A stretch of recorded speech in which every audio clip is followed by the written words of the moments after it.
पालघरच्या सातवली गावात एटीएसनं जप्त केलेली स्फोटकं ही आरडीएक्स असल्याचा धक्कादायक खुलासा आता झालाय।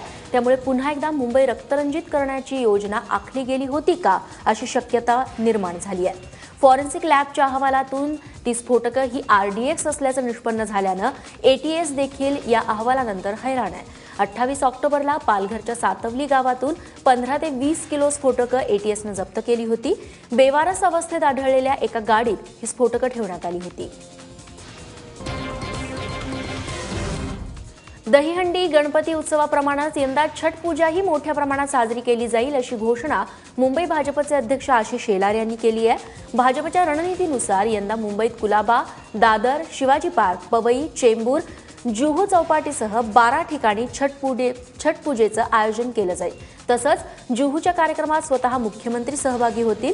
शिवसेना आणि मनसेच्या छठ पूजेला असलेला विरोध बघता भाजपनं परप्रांतीयांच्या मतांसाठी तयार केलेली ही रणनीती नव्या वादाची नांदी ठरणार आहे।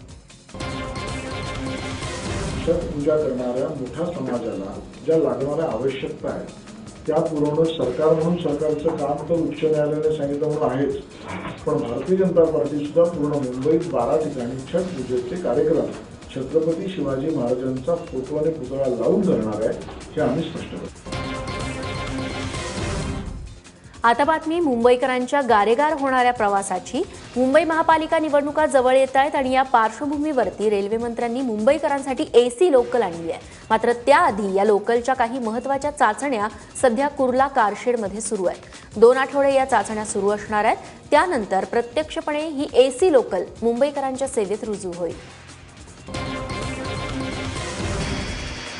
दारूच्या धुंदीत झालेल्या एका भांडणामुळे ठाणे स्टेशनवरती घडलेल्या थरारक अपघाताची दृश्य सीसीटीव्ही कॅमेऱ्यात कैद झाली आहेत। राहुल मुसळे असे या अपघातात मृत झालेल्या व्यक्तीचं नाव आहे।